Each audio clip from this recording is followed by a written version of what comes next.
ശ്രുതി പറയും നിധി പറയുന്നതിലും കാര്യമുണ്ട്. അച്ഛൻ ശ്രുതിയേയും കളിയാക്കുകയാണ്. സുഭാഷ് അച്ഛനോട് പറയും അച്ഛൻ ഇങ്ങോട്ട് വന്നേന്ന് പറഞ്ഞിട്ട് അകത്തേക്ക് കൂട്ടിക്കൊണ്ടുപോവുകയാണ്. നിധി പറയും ഞാൻ അച്ഛനെ മാത്രമല്ല പറഞ്ഞത്, സുഭാഷ് ഏട്ടൻ കണ്ടില്ലേ പാവമുണ്ട്, എല്ലാ കാര്യങ്ങളും ഒറ്റയ്ക്കാണ് ചെയ്യുന്നത്, അത് നിങ്ങളല്ലാതെ ആരും മനസ്സിലാക്കാനാ. ശ്രുതി അച്ഛനെ കുറ്റപ്പെടുത്തി സംസാരിക്കുകയാണ്.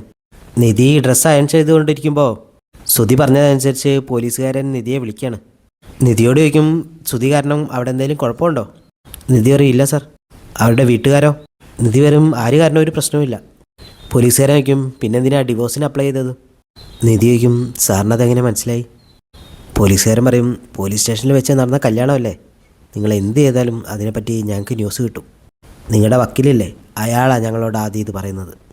നിങ്ങളുടെ കല്യാണത്തിന് വേണ്ടി ഞങ്ങളൊക്കെ എത്ര റിസ്ക് എടുത്തെന്നറിയോ? നിങ്ങൾ ഡിവോഴ്സ് എന്ന് പറഞ്ഞിറങ്ങിയാൽ പിന്നെ പോലീസ് സ്റ്റേഷനിൽ വെച്ച് നടത്തുന്ന കല്യാണത്തിനൊക്കെ എന്ത് വിലയുള്ളത്? ഡിവോഴ്സ് ഒന്നും ചെയ്യാൻ നിൽക്കരുത്. ഈ നമ്പർ ഒന്ന് സേവ് ചെയ്ത് വെച്ചോ. നിങ്ങളുടെ ഭർത്താവിൻ്റെ അടുത്തുനിന്നോ വീട്ടുകാരുടെ അടുത്തുനിന്നോ എന്തെങ്കിലും പ്രശ്നം ഉണ്ടായാൽ ഈ നമ്പറിൽ വിളിച്ചാൽ മതി. നിധി പോലീസ് വിളിച്ച കാര്യം ശ്രുതിയോട് പോയിട്ട് പറയാണ്. ശ്രുതി പറയും എന്നെ വിളിച്ചിരുന്നു. നിധി ചോദിക്കും ഗോപി പോലീസാണോ? ശ്രുതി പറയും അതെ. പിന്നെ ഇൻസ്പെക്ടർക്കും ഫോൺ കൊടുത്തു, ആ വക്കീൽ ഒറ്റിയതാ. നിധി ചോദിക്കും ക്ലയൻറ്റിൻ്റെ കാര്യമൊക്കെ പുറത്ത് പറയാൻ പറ്റുമോ?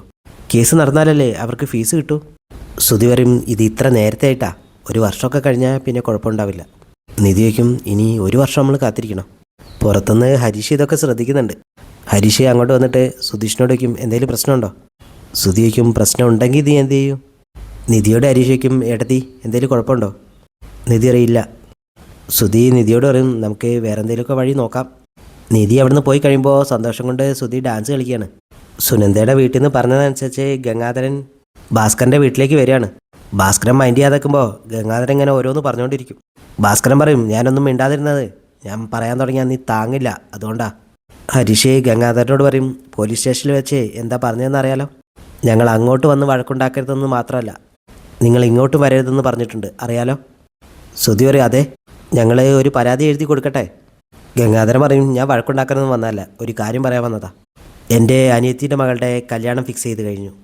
അച്ഛൻ പറയും അങ്ങനെ കല്യാണം ഫിക്സ് ചെയ്തിട്ടുണ്ടെങ്കിൽ അങ്ങ് നടത്ത്, അതിന് ഇവിടെ വന്ന് അനുവാദം ചോദിക്കാൻ നിൽക്കണ്ടല്ലോ. ഗംഗാധരൻ പറയും നിൻ്റെ ഒന്നും അനുവാദം എനിക്ക് വേണ്ട. ഇനി നിധിയെ കാണാനോ അവരുടെ മനസ്സ് മാറ്റാനൊന്നും ഒരുത്തനും ശ്രമിക്കരുത്, ഇവിടുന്ന് ഒരുത്തനും അങ്ങോട്ട് വരികയും ചെയ്യരുത്. ശ്രുതി പറയും നിങ്ങൾ ക്ഷണിച്ചാലും ഇപ്പം ഞങ്ങൾ അങ്ങോട്ട് വരുമൊന്നുമില്ല. അച്ഛൻ പറയും അവളെ കണ്ടാൽ നീ എന്തു ചെയ്യും? ഗംഗാധരൻ പറയും അവളെ വളർത്തി വലുതാക്കിയതൊക്കെ ഞാനാ, വേണ്ടി വന്നാൽ അവൾക്ക് വേണ്ടി എല്ലാത്തിനെയും കൊല്ലും ഞാൻ. ഇത് കേട്ടിട്ട് അച്ഛൻ പൊട്ടി പൊട്ടിച്ചിരിക്കുകയാണ്. ശ്രുതി ഹരീഷൊക്കെ പറയും എന്നാൽ അത് കണ്ടിട്ട് തന്നെ കാര്യം. അച്ഛൻ പറയും അവനൊരു തമാശ പറയുമ്പോൾ അതിന് ചിരിക്കാതെ നിങ്ങളൊക്കെ അതിന് ചൂടാവുകയാണോ? ഇനി നീ എന്തെങ്കിലും ഇവിടെ നിന്ന് സംസാരിച്ചാൽ നിന്നെ കൊല്ലാൻ പോകുന്നത് ഞാനാണെന്ന് അച്ഛൻ പറയും. സുഭാഷ് ഒന്നും മിണ്ടാന്നൊക്കെയാതെ അകത്തേക്ക് പോവാണ്. ശ്രുതി വന്നിട്ട് പറയും ഞങ്ങളെ സുഭാഷ് ഏട്ടൻ എന്തെങ്കിലും അങ്ങോട്ട് വന്ന് സംസാരിക്കുന്നത് നിങ്ങൾ കണ്ടിട്ടുണ്ടോ? നിങ്ങൾ വളർത്തി വലുതാക്കിയ മോള് ഇങ്ങോട്ടാണ് വരാറ്. ഹരീഷും അത് തന്നെ പറയും. അച്ഛൻ പറയും പോയിട്ട് മോളെ നിലയ്ക്ക് നിർത്താൻ നോക്ക്, അല്ലെങ്കിൽ കല്യാണത്തിനന്ന് മണ്ഡപത്തിലേക്ക് വരുന്നതിന് പകരം പെണ്ണ് നുഴഞ്ഞ് എൻ്റെ അടുക്കളയിലേക്ക് വരും. അതും പറഞ്ഞ് ഗംഗാധരനെ അവിടുന്ന് അപമാനിച്ച് വിടുകയാണ്. നികേഷും നിധിയും കൂടി അമ്പലത്തിൽ പ്രാർത്ഥിക്കുകയാണ്. നിധി പറയും നമുക്ക് കുറച്ച് നേരം ഇവിടെ ഇരുന്നിട്ട് പോകാം. അവർ ഗംഗാധരനും അമ്മായിയുമായിട്ടുള്ള പ്രശ്നത്തിനെ പറ്റിയൊക്കെ ചർച്ച ചെയ്യുകയാണ്. ആ സമയത്ത് സുനന്ദ അങ്ങോട്ട് വന്ന് സംസാരിക്കും. നികേഷ് ചോദിക്കും എന്തിനാണ് ഞങ്ങളോട് സംസാരിക്കാൻ വരുന്നത്? അതറിഞ്ഞിട്ട് ഇനി വീട്ടുകാരെ വന്ന് ഞങ്ങളോട് കച്ചറ ഉണ്ടാക്കാനോ? നിധി പറയും അങ്ങനെയൊന്നും പറയില്ല നികേഷേ, നീ പോയിട്ട് പുഷ്പാഞ്ജലിക്ക് ഒരു ചീട്ടാക്ക്, അവൾക്ക് എന്തോ എന്നോട് സംസാരിക്കണുണ്ട്. നികേഷ് പറയും എഴുതി ഇവരെ വിശ്വസിക്കാൻ കൊള്ളില്ല. നിധി നികേഷിനെ അവിടുന്ന് പറഞ്ഞയക്കുകയാണ്. സുനന്ദ പിന്നെയും പഴയ പോലെ തന്നെ സംസാരിക്കുകയാണ്. വീട്ടിൽ കല്യാണം ഉറപ്പിച്ചു, എനിക്കിപ്പോഴും സുഭാഷ് ഏട്ടനെ ഭയങ്കര ഇഷ്ടമാണ്, പക്ഷേ എതിർത്ത് നിൽക്കാനൊന്നും എന്നെക്കൊണ്ട് സാധിക്കില്ല. ഇടയ്ക്ക് ഞാനും നിധിയെപ്പോലെ ഇറങ്ങിപ്പോയാലോ എന്ന് വിചാരിക്കും. ഇഷ്ടപ്പെട്ട പുരുഷൻ്റെ കൂടെ ജീവിക്കാൻ നിധി എന്തൊക്കെ ഉപേക്ഷിച്ചു, പക്ഷേ എനിക്കതിനുള്ള കഴിവില്ല.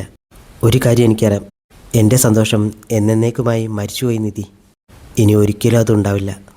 അതും പറഞ്ഞ് അമ്പലത്തിൽ നിന്ന് കരഞ്ഞുകൊണ്ട് പോകുന്ന സുനന്ദയെ നിസ്സഹായതയോടെ നോക്കി നിൽക്കുകയാണ് നിധി.